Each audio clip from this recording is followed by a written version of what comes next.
Madame, Monsieur, bonsoir. Une émission 100% numérique aujourd'hui. Parmi les paris identifiés dans le cadre du nouveau modèle de développement, celui de devenir une nation numérique où, pour citer le rapport de la commission spéciale sur le modèle de développement, les technologies numériques sont pleinement mobilisées au vu de leur potentiel de transformation ou transformationnel et économique. Avec quels moyens? Comment dépasser les défis? Faut-il une énième stratégie digitale made in Maroc? Et puis cette crise Covid qui a été révélatrice à bien des égards, pourrait-elle réellement infléchir cette révolution 4.0 que l'on entend ici et là? Élément de réponse en compagnie de l'expert en IT, Khalid Ziani, qui sera avec nous depuis Paris ce soir. Bienvenue à toutes et à tous.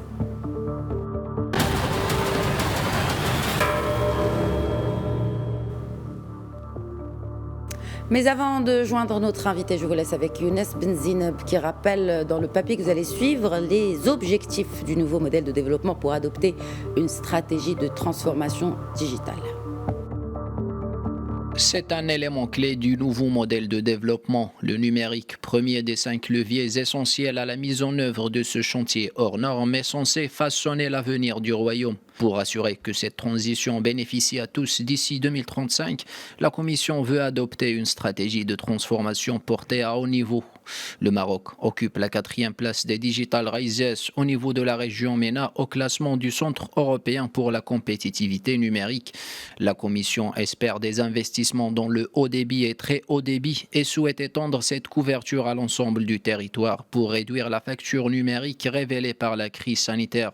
Si à fin 2019, près de 70% de la population marocaine a accès à Internet, selon les chiffres dévoilés par le Digital Report 2020, le Maroc préconise de développer des plateformes numériques pour tous les services aux citoyens et à l'entreprise, ainsi que des plateformes de participation au niveau central et territorial, outre l'accélération de la digitalisation de l'administration. Et pour mettre en œuvre ces transformations numériques sur le terrain, le rapport présenté au roi Mohammed VI préconise de former les compétences suffisantes, en plus de parachever le cadre légal visant à assurer la souveraineté numérique du royaume. Il s'agit également de fournir un cadre législatif avec la production des textes de loi et décrets d'application sur la cybersécurité, la propriété intellectuelle et la gestion des données personnelles. Un des sujets que l'on traitera donc tout de suite avec notre invité que j'ai le plaisir d'accueillir par Skype depuis Paris. Khalid Ziani, bonsoir, merci d'être avec nous. Bonsoir, et je vous remercie encore une fois de cette invitation. On parle. Partager, oui. De dialoguer avec vous. Alors, on va peut-être attaquer avec cet objectif, si ce n'est l'objectif numérique de ce nouveau modèle de développement. D'ailleurs, le numérique revient sur beaucoup de secteurs traités par ce rapport de la commission spéciale. Mais si on devait d'abord définir ce que c'est qu'une nation numérique, pour commencer déjà, Khalid Ziani. Une e-nation, c'est une nation qui base l'ensemble de son fonctionnement, de sa vie culturelle, économique, sur l'aspect numérique.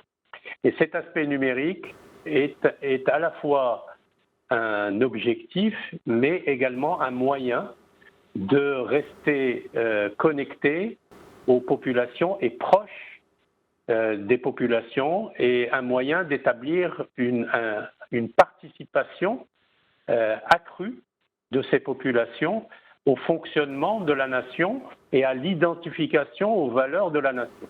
Et la disruption, elle doit être sur 2 dimensions. D'abord, c'est ce qu'on appelle la disruption interne, c'est-à-dire l'autodisruption. C'est-à-dire que dans un cadre de transformation, il faut d'abord que les services internes de l'État, les services de l'administration, opèrent une disruption dans leur fonctionnement intrinsèque. La formation de leurs équipes, l'ajout de 109, de manière à devenir des digital enablers, c'est-à-dire des transformateurs possible de digital. Donc il faut impliquer la culture de la transformation digitale au sein des gens de l'administration. Ça, c'est la première disruption. Et la deuxième disruption, c'est comment délivrer les services aux citoyens, comment concevoir dès la conception ces services sur la base numérique et en respectant, bien entendu, toutes les règles de protection des données à caractère privé, en respectant les lois, mais comment dématérialiser et comment distribuer ces services d'une manière totalement dématérialisée, quel que soit l'endroit où se trouve le citoyen et quelle que soit sa position géographique. Ça, c'est très important. Ce sont deux disruptions qu'il faut mener en parallèle. On le constate d'ailleurs dans les grandes entreprises. Vous avez le bidigital, c'est-à-dire soi-même, comment modifier au sein de l'entreprise les règles de manière à ce que l'ensemble des collaborateurs acquièrent les possibilités du digital, et ensuite ces collaborateurs sont à même de penser, de concevoir et de délivrer leurs services sur le plan digital. Voilà, donc vous avez deux disruptions à mener au sein de toutes les administrations. Donc sur la partie numérique, la formation des ingénieurs, des techniciens aux technologies numériques est très très importante. Jusqu'à présent, nous formons ces ingénieurs, mais une grande partie est absorbée par les pays où le digital a atteint son niveau de croisière et de maturité. Et donc, le Maroc n'en bénéficie pas beaucoup. Et en plus, l'ampleur des transformations qui sont nécessaires à mener au Maroc va exiger un nombre d'ingénieurs sur la partie numérique très, très important. Il faudrait imaginer que ce sont des dizaines de milliers d'ingénieurs qu'il va falloir embaucher pour faire ce que j'ai dit tout à l'heure, c'est-à-dire le bidigital, c'est-à-dire transformer les administrations en leur sein même, au sein de leurs collaborateurs, de gens qui sont formés totalement sur le digital, et ensuite faire en sorte que ces gens-là créent des plans pour délivrer et dématérialiser les services via les outils du digital. Donc le capital humain est indispensable, il faut y réfléchir et ça se planifie. Et effectivement, il faut augmenter le nombre de filières à la fois des universités, des écoles et de la formation professionnelle. Il faut reconvertir certains ingénieurs sur le numérique. Et le numérique doit devenir une discipline dans toutes les universités, quelle que soit la discipline, quelles soient les facultés de médecine, pour la santé, l'éducation, même si ces secteurs ne peuvent paraître ne rien avoir avec le digital, mais le digital est omniprésent et il doit être transversal. Et le capital humain est capital. Oui, mais on parle aujourd'hui d'une génération numérique. On parle aussi, bien sûr, la nouvelle génération est de facto numérique de par qu'elle a été nourrie depuis le plus jeune âge des nouvelles technologies. C'est un fait. Moi, ce que je me demande, c'est comment inculquer cette culture du numérique à la TPME qui se trouve à Midelt, par exemple, ou dans des zones reculées. C'est-à-dire, on ne parle même pas d'ingénieurs maintenant, on parle vraiment d'acteurs économiques lambda ou même de fonctionnaires qui se trouvent dans les administrations publiques dans ces régions-là. Donc, comment avoir une vraie culture, une vraie génération numérique ou culture numérique à tous et l'adopter finalement? En fait, ces fonctionnaires ou ces administrations sont confrontés à la même problématique au sein de leur famille. Ils ont leurs enfants qui utilisent régulièrement les ordinateurs, les smartphones, les tablettes, et ils voient que cette nouvelle génération adopte très très vite ces nouvelles façons de communiquer, ces nouveaux médias et ces nouveaux modes d'apprentissage. Et ces personnes-là qu'on dit pouvoir être en retard on le voit dans les statistiques, par exemple, d'adoption des smartphones ou de souscription aux réseaux sociaux, eux-mêmes utilisent les outils digitaux. Donc, il n'y a aucune raison que ces personnes-là voient dans leur travail quelque chose qui reste archaïque, non connecté, avec aucune possibilité de communication avec le citoyen. Donc, vous voyez, ou quand c'est une entreprise, avec aucune possibilité de communication avec ses clients, ses fournisseurs. Donc, vous voyez bien que le digital ou ces outils de transformation s'imposent d'eux-mêmes dans la société et font une pression très importante, à tel point que dans les usages, on voit bien d'ailleurs dans les administrations, par exemple, où la communication par mail n'existe pas, elle n'est même pas reconnue. Elle n'est même pas reconnue avec les citoyens. Ils sont obligés d'adopter des adresses mail, Gmail ou autres, pour satisfaire les besoins des citoyens qui ne peuvent accéder à ces administrations que via le mail ou via le téléphone. Ils n'ont pas de centre d'appel pouvant unifier la réception d'appels.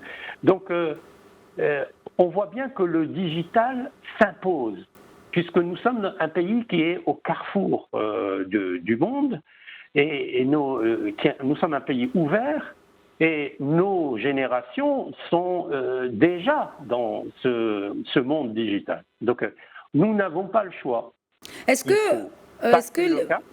Oui, mais pour passer le cap, est-ce que vous pensez, Khalid Ziani, qu'il pourrait y avoir peut-être des améliorations à apporter au cadre légal qui régit ces activités liées au numérique, parce qu'on le sait, c'est un océan d'applications ou que sais-je, de logiciels. Est-ce que tout cela est bien encadré selon vous au Maroc ?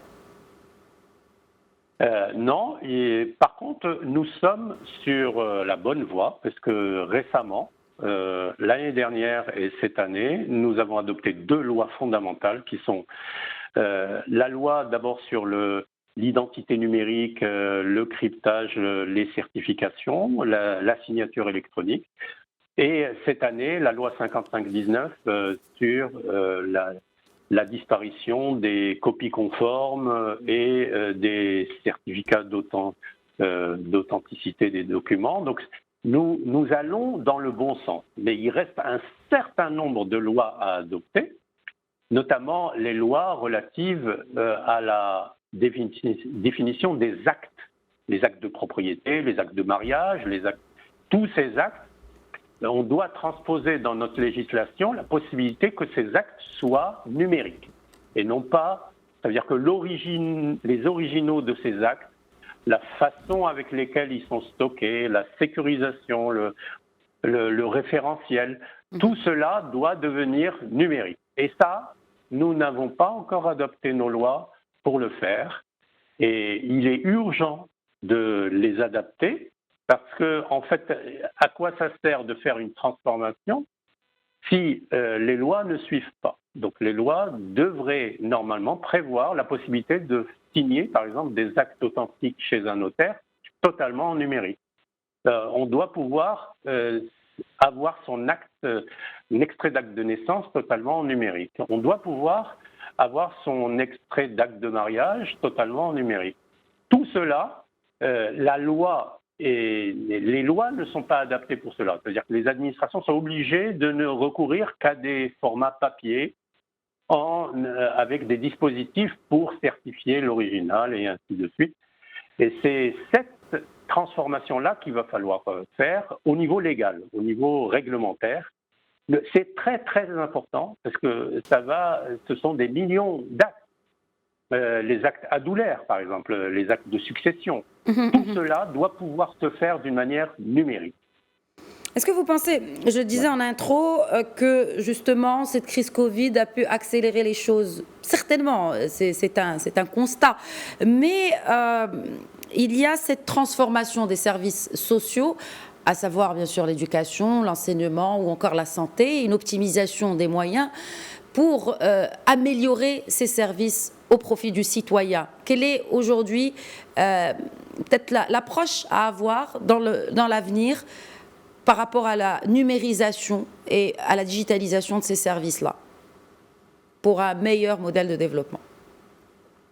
Alors, la crise du Covid, et c'est un peu en filigrane, on le voit dans le rapport de la commission spéciale sur le modèle de a changé un paradigme qui est très important et qui est fondamental pour déterminer les transformations qui vont avoir lieu au sein de l'administration marocaine et au sein du rapport entre l'État et le citoyen.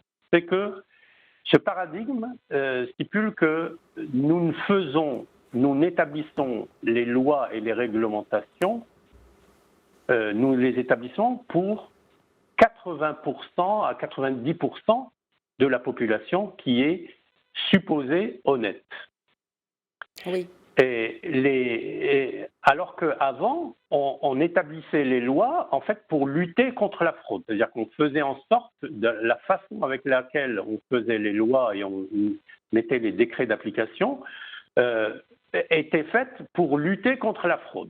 Or, il s'avère, et la crise l'a révélé, que quand on laisse les citoyens faire une déclaration, par exemple, une attestation sur l'honneur, oui. Ça a été le cas, pour la distribution des aides, tout l'informel a fait une attestation sur l'honneur, sur leurs revenus ou leur situation où ils n'avaient pas de revenus.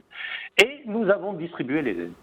Ça, c'est un changement de paradigme qui va complètement bouleverser la société marocaine, puisque en fait, l'État, dans ses lois, implique la confiance d'abord, en préjugé.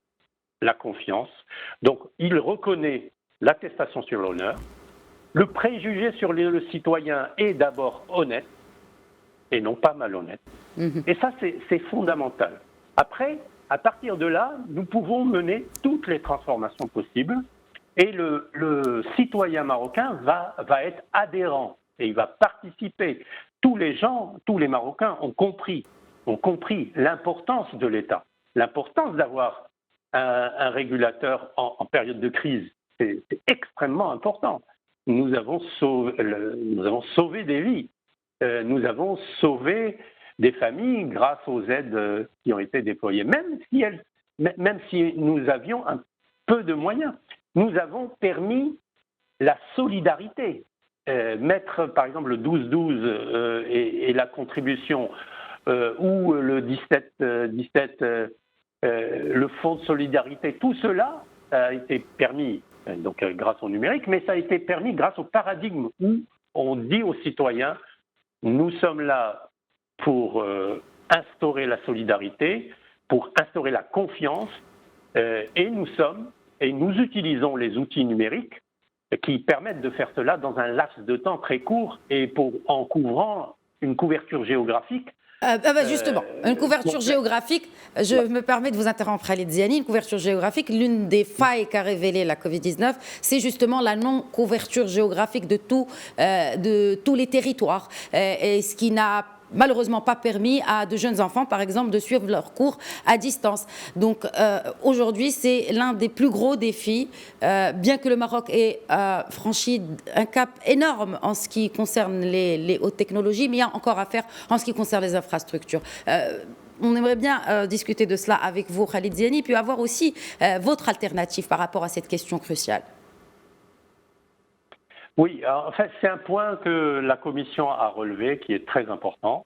C'est la question de la couverture du territoire et qui conditionne toutes les politiques d'aménagement du territoire, de délivrance des services de proximité jusqu'à l'utilisateur, au citoyen, quel que soit l'endroit où il habite sur le territoire. Donc ça, le numérique permet de faire ça, mais à condition que tout le monde ait accès à ce numérique. Et l'accès à ce numérique se passe par les télécoms. La politique télécom est très très importante dans ce dispositif. Elle est la base de tout. En fait, tout le dispositif numérique est basé sur une politique de connexion à la base. Et la connectivité suppose la connectivité qui est requise par tous ces services-là qui vont permettre la transformation suppose une connectivité haut débit ou très haut débit. Or, quand on analyse le territoire marocain, le haut débit et le très haut débit n'est pas accessible partout sur tout le territoire. Nous avons même des zones blanches, ce qu'on appelle des zones blanches, c'est-à-dire que des zones sur le territoire où vous ne pouvez pas avoir la connexion. Et maintenant, en fait, ce qui est requis, c'est pas seulement une connexion voix, c'est-à-dire le téléphone qui marche, mais c'est une connexion data. Et cette connexion data, c'est elle qui délivre les services des différentes applications, et c'est elle qui permet aux citoyens d'accéder à ces services à un coût accessible. Donc nous avons la deuxième problématique qui est l'accessibilité par les citoyens à ces services. En termes de coût. En termes de coût, les offres des opérateurs télécoms ne sont pas encore adaptées. Ils font des efforts, mais ils ne sont pas encore adaptés à l'ensemble des citoyens. Et la Commission met l'accent sur le service universel, c'est-à-dire un service d'accès universel. C'est-à-dire qu'on ne peut pas accepter, par exemple, que 660 000 élèves collégiens n'aient pas eu accès aux cours à distance pendant la crise du Covid. On ne peut pas l'accepter. C'est une fracture sociale que nous instaurons par la fracture de la connectivité. Et ça, c'est et pas que, il s'agit aussi de la compétitivité des entreprises aussi, qui est étroitement liée à ce point-là, que ce soit d'infrastructure ou d'adoption des technologies. Et donc la Commission met dans ses recommandations, elle met en avant le fait d'investir dans les infrastructures et de mutualiser ces infrastructures. Ça, c'est très important. 2 axes très importants. Et de couvrir, et le troisième axe, c'est de couvrir l'ensemble du territoire avec une connectivité minimum qui est le haut débit ou le très haut débit. Ce sont 3 recommandations de la Commission. Pour y arriver, la Commission préconise d'ouvrir le champ des télécoms aux opérateurs d'infrastructures, à des nouveaux opérateurs d'infrastructures qui ne sont pas forcément les opérateurs de services que nous connaissons, les 3 opérateurs, et à de nouveaux opérateurs spécialisés dans l'infrastructure et qui vont permettre cette mutualisation et cette connectivité haut débit dans un laps de temps court.